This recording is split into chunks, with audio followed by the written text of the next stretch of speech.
Bismillahirrahmanirrahim. Alhamdulillah ala ni'amihi wa ibdalih alladhi amarana bi talabil ilmi wa amalihi wa ta'limih. Ashhadu an la ilaha illallah wahdahu la syarika lahu ar-ra'ufu bi ibadih wa ashhadu anna sayyidana Muhammadan abduhu wa rasuluhu ar-rahimu bi ummatih. Sallallahu wa sallama ala sayyidina wa maulana Muhammadin khairi khalqih wa ala alihi wa ashabihi wa dzurriyyatihi wa atba'ihi, amma ba'du. Yang kita hormati dan kita cintai para habaib dan para alim ulama, para muhibbin hadirin hadirat rahimakumullah. Puji dan syukur senantiasa kita haturkan kehadirat Allah Subhanahu wa taala yang memberikan kita taufik dan hidayah serta inayah sehingga kita bisa berkumpul bersama-sama di majelis yang penuh barakah ini. Salawat dan salam kita haturkan kepada junjungan kita Nabi besar Muhammad sallallahu alaihi wasallam dan kepada seluruh keluarga, para sahabat, zuriat dan pengikut beliau.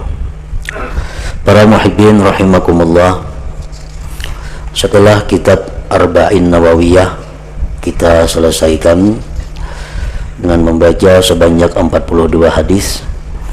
Kemudian kita sambung dengan kitab Fathul Qaribil Mujib ala Tahzib Targhib wa Tarhib yang dikarang disusun oleh Sayyid Alawi bin Abbas Al-Maliki, yaitu orang tua daripada Syekh As-Sayyid Muhammad bin Alawi Al-Maliki.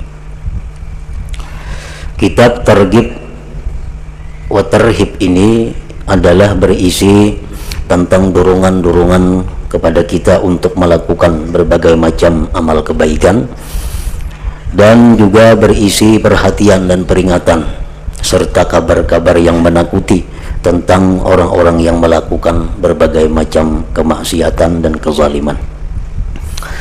Nah, kitab ini dimulai beliau dengan menggemarkan kita pada menuntut ilmu dan mengajarkannya. Bismillahirrahmanirrahim. At-targhibu fi talabil ilmi wa ta'limi wa ma jaa fi fadlil ilmi wal alimi wal muta'allimi.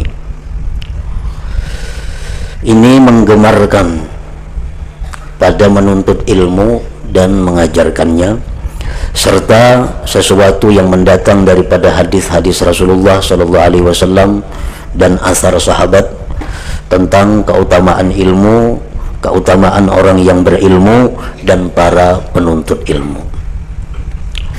Qala Allah Ta'ala, syahidallahu annahu la ilaha illahu wal malaikatu wa ulul ilmi qa'iman bil qist. Allah Subhanahu wa taala berfirman bahwa Allah bersaksi. Allah bersaksi bahwa tidak ada Tuhan selain Dia. Wal malaikatu, dan malaikat pula bersaksi bahwa tidak ada Tuhan selain Allah. Wa ulul ilmi, dan orang-orang yang berilmu bersaksi pula bahwa tidak ada Tuhan selain Allah. Nah, ini adalah merupakan satu keutamaan, satu kelebihan dan kemuliaan yang diberikan Allah Subhanahu wa taala kepada orang-orang yang menuntut ilmu, orang-orang yang diberi ilmu, yaitu adalah mampu bersaksi bahwa tidak ada Tuhan selain Allah. Dan di dalam ayat ini pula Allah menerangkan bahwasanya yang bersaksi bahwa tidak ada Tuhan selain Allah itu hanyalah satu, Allah Ta'ala, yang kedua para malaikat, yang ketiga orang-orang yang berilmu. Nah, jadi orang-orang berilmu adalah yang ketiga yang menyaksikan bahwa tidak ada Tuhan hanya atau selain Allah Subhanahu wa taala. Wa qala ta'ala, dan firman Allah Ta'ala, yarfa'illahu alladhina amanu minkum walladhina utul ilma darajat. Allah Subhanahu wa taala mengangkat derajat orang-orang yang beriman. Orang yang beriman ini ditinggikan Allah derajatnya daripada orang-orang yang tidak beriman. Walladzina utul ilma darajat, sedangkan orang-orang yang diberi ilmu diangkat lagi derajatnya melebihi dari orang yang hanya sekedar beriman, darajatin, beberapa derajat yang banyak. Jadi kedudukan orang yang berilmu itu lebih tinggi daripada kedudukan orang yang hanya sekedar beriman kepada Allah Subhanahu wa ta'ala. Wa qala ta'ala, dan firman Allah ta'ala, qul hal yastawil ladzina ya'lamuna wal ladzina la ya'lamun. Katakan wahai Rasul, adakah sama orang-orang yang berilmu dan orang yang tidak berilmu? Jawabannya jelas sudah, la yastawi, tidak sama. Orang yang berilmu tidak sama dengan orang yang tidak berilmu. Orang yang alim tidak sama dengan orang yang tidak alim. Ibadahnya, ma'rifatnya, akhlaknya, pergaulannya, semuaan orang yang berilmu itu kada sama dengan orang-orang yang tidak berilmu. Wa qala ta'ala, dan firman Allah ta'ala, wa qur rabbi zidni ilma. Katakan wahai Rasul, rabbi zidni ilma, ya Allah tambahkanlah aku ilmu. Nah, Rasulullah pun disuruh Allah untuk berdoa agar ditambah ilmu itu, karena ilmu itu sangat luas dan hanya yang bisa meliputi ilmu itu hanyalah Allah Subhanahu wa ta'ala. Nah, oleh karena itu kita selalu dituntut untuk menambah ilmu, dituntut untuk memperdalam ilmu, dan tidak ada batasan umur untuk menuntut ilmu itu.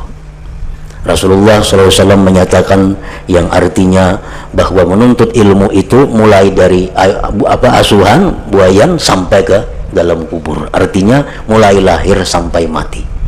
Kada ada batas umur, bila sampai 30 ampih mengaji, kada ada.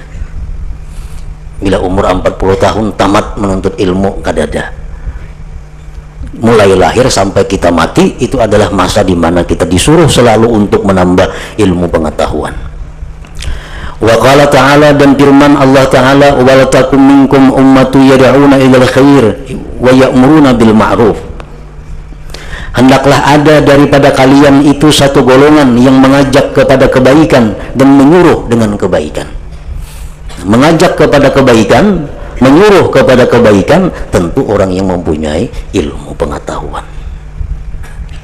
Nah, para muhibbin rahimakumullah, itu beberapa ayat daripada ayat-ayat Al-Quran yang menerangkan keutamaan dan kelebihan orang-orang yang berilmu, orang-orang yang menuntut ilmu, orang-orang yang mengajarkan ilmu itu. Wa an Abi Hurairah radhiyallahu anhu qala qala Rasulullah sallallahu alaihi wasallam, man yuridillahu bihi khairan yufaqihu fid-din, rawahul Bukhari wa Muslim.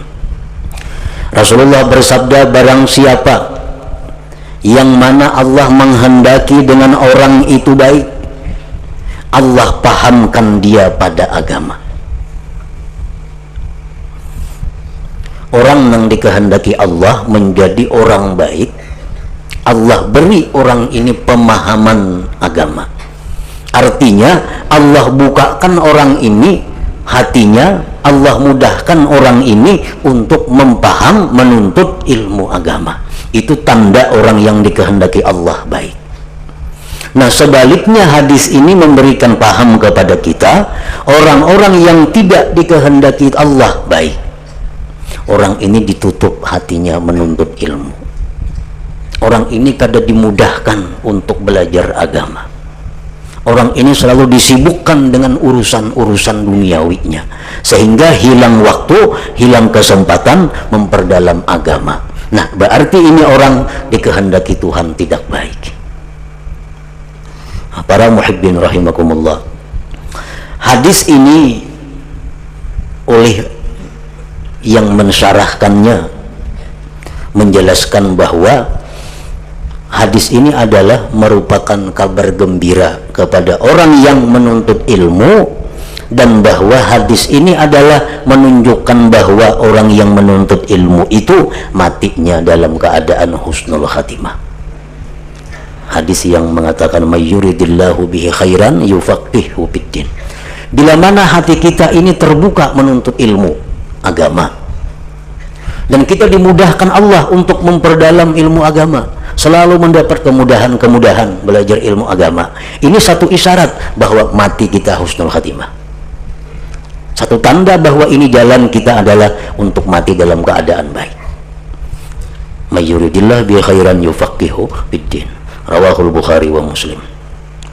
Wa an Zirr ibn Hubaish qala sami'tu Safwan ibn Assar radhiyallahu anhu qala sami'tu Rasulullah sallallahu alaihi wasallam yaqul ma min kharijin kharaja min baitihi fi talabil ilm illa wada'at lahul malaikatu ajnihataha ridan bima yasna'. Rawahu Tirmidzi. Rasulullah sallallahu alaihi wasallam bersabda, tidak ada daripada orang yang keluar rumahnya pada menuntut ilmu. Kita keluar rumah tujuan hanya satu, menuntut ilmu. Kadada tujuan lain, kadada sambil lain, kadada murni kita berangkat hari ini hanya untuk menuntut ilmu. Jika kada menuntut ilmu, kada keluar rumah hari ini. Nah, melainkan bahwa meletakkan bagi dia malaikat akan sayapnya. Artinya orang ini dilindungi oleh malaikat, orang ini diayumi oleh malaikat, orang ini dinaungi oleh malaikat dengan sayapnya. Karena malaikat itu senang dengan apa yang dia perbuat, yaitu berjalan menuju tempat ilmu pengetahuan agama tadi.